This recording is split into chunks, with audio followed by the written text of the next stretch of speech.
these proposed changes, and we have some of them here, kind of the cornerstones that we looked at this rulemaking process from. Our fair chase, which is based on our commission's policy on fair chase, clarifying language so it's more understandable to the public, protecting public property rights, and also trying to reduce regulatory burdens whenever possible. And one of the key components that we looked at this rule through was this concept of fair chase, and hunt hard, hunt hard, hunt fair, and we were trying to incorporate that in how we looked at this particular article. And it's based on three major components, and mostly around emerging technology. So I'll just go ahead and read it. Criteria used to evaluate whether or not a new technology or practice is a fair chase issue. So like I said, there are three major components that we looked at. Does the technology or practice allow a hunter or angler to locate or take wildlife without acquiring necessary hunting and angling skills or competency? Does the technology or practice allow a hunter or angler to pursue or take wildlife without being physically present or pursuing wildlife in the field? And does that technology or practice making harvesting wildlife almost certain, and or the technology or practice prevents wildlife from eluding detection and or take? And so I'm going to start to go through, like I'd already mentioned, these are the sort of the same main tenets that we looked at, both per Governor's Office guidance as well as the Commission's desire to look at fair chase issues in this article. And so I'll kind of start from the beginning. We'll start with some of the definitions that we've clarified, beginning with the definition of edible portions of game meat. It just clarified a little bit more what we consider to be edible portions of game meat. So for upland game birds, migratory birds, and wild turkey would be the breast. For bear, bighorn sheep, bison, deer, elk, javelina, mountain lion, and pronghorn antelope, front quarters, hind quarters, loins or back straps, including neck meat, and also tenderloins. And for game fish, it would be fillets of the fish. Furthermore, this was, again, is something that our commission asked us to clarify is the use of drones. And technically, they were already considered aircraft, but our commission directed us to just make it very clear that drones are considered wildlife, and they would be included with the restrictions on wildlife as far as it relates to hunting. Correct. I'm sorry. Yes, drones are considered aircraft. Some more of the definitions we just clarified for artificial flies and lures to prohibit the use of chemical and organic attractants. This will be more relevant. We'll spend a lot more time on this later, but this is a definition that we came up with for live action trail camera. A live action trail camera means an unmanned device capable of transmitting images, still photographs, video, or satellite imagery wirelessly to a remote device, such as but not limited to a computer, smartphone, or tablet. This does not include a trail camera that only records photographic or video data and stores the data for later use, provided the device.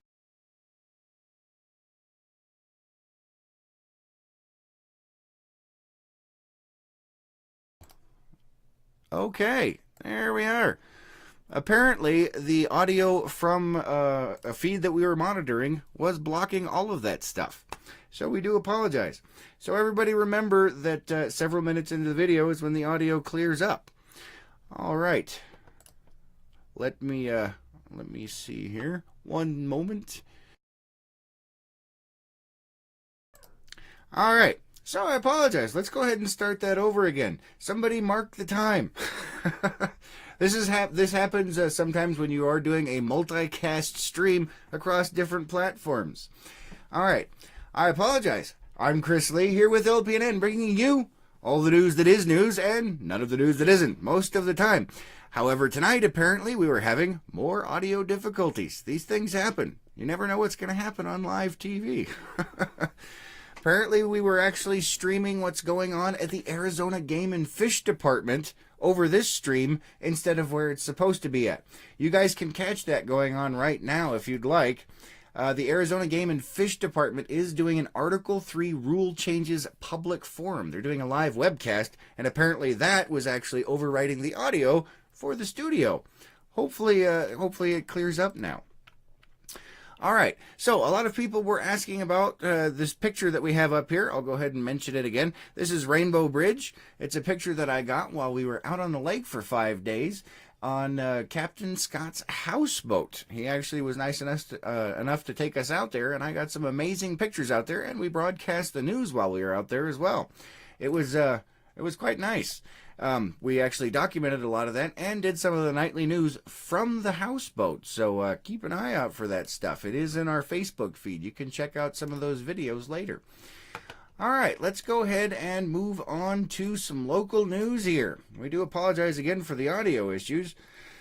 Let's see here. Okay, so there was a city council meeting last night. I had an executive session. There was a portion of Block 272, Lot 3 for Alliant Gas. Staff was directed to prepare a lease for the property and bring it back to the City Council. That was in unfinished business. For new business, there was a presentation by Thomas and Kate Hunt and discussion by the City Council pertaining to the Navajo Heritage Center. They had discussion only. The presentation by Mr. Ruben Mina of Boulder Ranch LLC and discussion by the City Council pertaining to a recreational vehicle part was removed. Let's see, there was a presentation by Forever Resorts and discussion by City Council pertaining to a recreational vehicle resort. There was discussion only on that. Let's see what else we have here.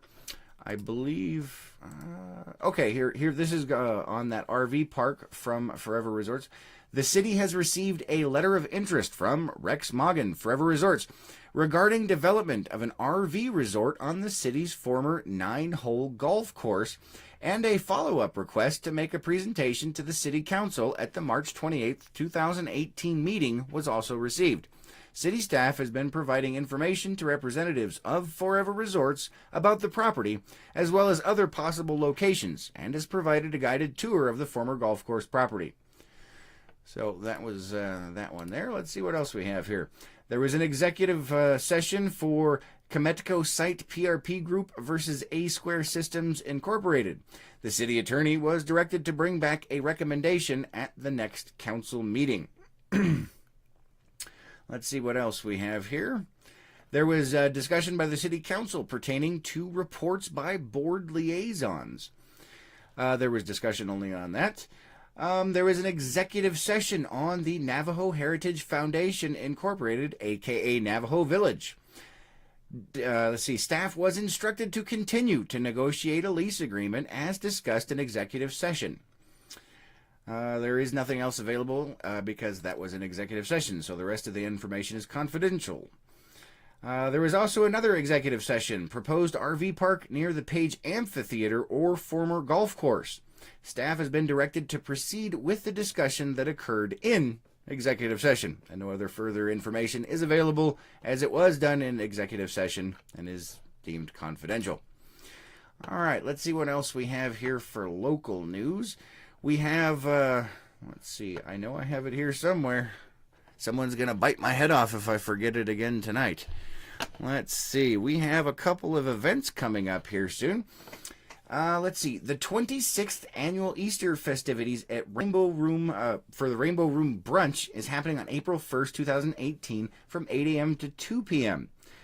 This is over at Lake Powell Resorts and Marinas. Let me go ahead and make this bigger so I can read it. All right, there's going to be a 6 a.m. sunrise service presented by Lake Powell Church of the Nazarene. At 9 a.m., there's going to be an Easter egg hunt.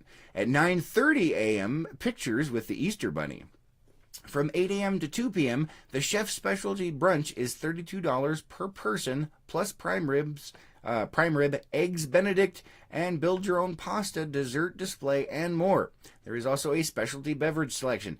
$8 each. Okay, so looking at this here, it actually looks like the services will be handled by the Church of the Nazarene and then later on by Lake Powell Resorts and Marinas. This is provided by the Chamber of Commerce here in Page. Later on in the evening, there is an $8 each build your own Bloody Mara and Mimosa bar. This is all our Easter festivities down at Lake Powell Resorts and Marinas. Let's see what else we have here. All right, and other local news here. Let me go ahead and pull this up real quick. Let's see, there we go. We have a new activity that's going to be happening called Pop with a Cop, coming to your school soon. The schedule for the remainder of the 2017-2018 school year. On April 4th at Page High School at 11:15 a.m. and April 18th, Page Middle School at 12:35 p.m. The Page Police Department and the Page Unified School District will be providing a beverage refreshment or snack to the students during their lunch period. There are no hassles, it's just casual conversation in a casual setting and opportunities to ask meaningful questions. This is very similar to the Coffee with a Cop event, but it is geared more towards students, and so Pop with a Cop instead of Coffee with a Cop. Nice job there, guys. It looks good. All right, let's see what else we have going on here in local events. Today has been declared Vietnam Veterans Day. Vietnam Veterans Day, I believe I have, here we are. I was going to say, I think we have something here. Americans celebrate Vietnam Veterans Day annually on March 29th, thanks to a measure signed into law by President Donald Trump in 2017. The holiday, officially known as National Vietnam War Veterans Day, was made official by Trump through the Vietnam War Veterans Recognition Act of 2017. It encourages Americans to display the U.S. flag in honor of Vietnam veterans.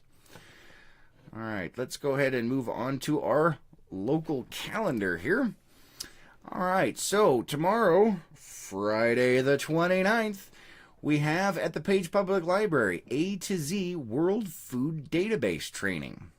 Also at 10 a.m. at the Community Center is DVD exercises. At 1 p.m., Wii Gaming and Crafternooners, with a theme of Dr. Seuss quote board. Let's see what else we have coming up tomorrow. We have at 4 p.m. is Family Night Easter Egg Coloring at the Page Public Library. But you must RSVP by apparently yesterday. So if you haven't done that by now, apparently it is too late. We do apologize for that. And at 6:15, there is the new Zumba program at the Community Center. It's free for everyone. Go on down there and give it a shot. See what you like. All right. In other semi-local news here, we have the Arizona Game and Fish Department. Let's see. They are doing a webcast right now, which is the audio that was apparently overriding our other stuff.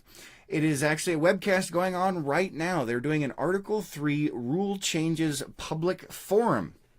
The Arizona Game and Fish Department will host a public forum on proposed changes to the Arizona Game and Fish Commission's Article 3 rules, taking and handling of wildlife at the department's headquarters quail room at 5000 West Carefree Highway in Phoenix. But obviously, if you're up here, you can still catch it on the webcast that they're doing here. Tomorrow is the 30th? Yes, it is. That is a good point. Thank you very much for pointing that out. Was I reading the wrong calendar again? I hate it when that happens.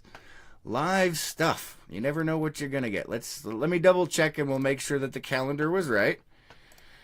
Let's see here. Hold on. Today's the 29th. Nope, I was reading the 30th. We're good. We're all good. Thank you very much, Renee, for pointing that out. But I was reading the right day. I just said the wrong day. Thank you for catching that. We do appreciate it. All right, let's see. Let's go ahead and move on to the weather. There we are. All right, tonight looks like there's going to be a low of 46. Tomorrow, a high of 73 with a low of 48. Saturday, 79 degrees with a low of 54. And 79 on Sunday. And by Monday, it looks like we'll actually break 80 degrees. We'll have to keep an eye on that and see how it goes. Although Monday, it does look like the wind is going to be picking up just a hair. All right, let's see what else we have for you here. In state news from the Office of the Governor, as part of a statewide effort to reduce Arizona's rate of recidivism, I hate that word, I can never pronounce it properly, recidivism. Second Chance Centers, launched March 27th, 2017, are preparing and equipping inmates with the career and life skills they need to succeed after release. The governor's office, in collaboration with the Arizona Department of Corrections, ADC, the Arizona Department of Economic Security, DES, and the Arizona Health Care Cost Containment System, ACCESS, established 3 second chance centers located at Lewis and Perryville prisons in Maricopa County and the Tucson State Prison Complex in Pima County. The 3 centers provide a comprehensive 10-week training program for inmates nearing their release who have a moderate to high chance of returning to prison. Through the program, inmates have the opportunity to attend job fairs, participate in trainings for in-demand skill sets, build relationships with potential employers, and enroll in social services such as Medicaid. Since the program launched in March of 2017, over 817 individuals have graduated from a second chance center. And of those who have completed the program, 444, or 54%, have successfully gained employment upon release. Currently, 223 inmates are enrolled at the 3 second chance center locations, and a number of employers, such as the Arizona Home Builders Association and Hickman's Family Farm, are partnering with ADC in training inmates and offering employment opportunities post-release. Governor Ducey has focused on ensuring those who have served their time have the tools and resources they need to successfully reenter society. With this focus, Arizona has seen a 10% drop in released inmates going back to prison on a technical violation, and is experiencing the largest drop in the number of inmates in Arizona prisons since 1974. Governor Ducey's fiscal year 2019 executive budget includes nearly $450,000 to expand the programs at the Lewis and Perryville facilities, allowing capacity for an additional 975 inmates to participate in Second Chance Center programming annually. All right, what else do we have here for you in state news? Also in state news, Arizona teachers protest low pay at the Capitol. Let's see here. The teachers protesting on Wednesday continued to put the onus on the... let's see here. Am I reading the right thing? I am. All right. All right, but the teachers protesting on Wednesday continued to put the onus on the governor, breaking out into chants of, "What's the plan, Ducey?" and hoisting signs that read, "Hey Ducey, where's my raise?" Many donned stickers that read, "I don't want to strike, but I will." Ducey's office issued a statement on Wednesday that said the governor believes teachers are the biggest difference makers out there. The statement said that teacher salaries have increased 4.3% from 2016 to 2017, but that the governor plans to continue a dialogue with teachers about increasing investment in schools. A budget plan presented in January included $34 million for the second year of a teacher raise enacted last year, bringing the total raise to 2%. His goal is to pass a budget in the next few weeks that continues to increase our investment in public education. But we won't stop there, the statement said. We will continue each year to put more resources into K through 12 education to better serve our teachers and students. You can find the rest of that story at abc15.com. Let's see here. We also have... yes, here we are. In national news, California is at it again. Starbucks and other coffee sellers have been ordered to warn California customers of carcinogens in coffee. This is from abc7.com. In Los Angeles, a judge ruled that Starbucks and other coffee sellers in California must provide a cancer warning on their products for customers. A nonprofit group sued several companies that sell coffee, including Starbucks, coffee distributors, and retailers in 2010. The lawsuit claimed those companies violated state law, which requires them to warn consumers about chemicals in the roasting process that may cause cancer. One of those chemicals is acrylamide. Acrylamide, which is a carcinogen. Attorneys for about 90 companies said the chemical is present in the process, but that it's at harmless levels and is outweighed by the benefits of drinking a cup of coffee. Los Angeles Superior Court Judge Elihu Burrell said in a proposed decision that Starbucks and other coffee companies failed to show the threat from that chemical compound was insignificant. So be aware that in California, coffee might cause cancer. Although I do believe life can be considered a terminal illness, and lots of things, including air, could also cause cancer. But apparently, California wants you to know about it. All right, what else do we have here? I believe that is all we have for the news tonight. Thank you very much for joining us. We do apologize for the technical difficulties at the beginning there, but hey, with live stuff, you never know what's going to happen. It could be interesting, watching me stumble over really big words or strange small words. These things can happen. Anyway, thank you very much for joining us. This episode has been brought to you by H&R Block at 608 Elm Street. Make sure you get on down there and get those taxes done. We will see you guys tomorrow night at 6 o'clock.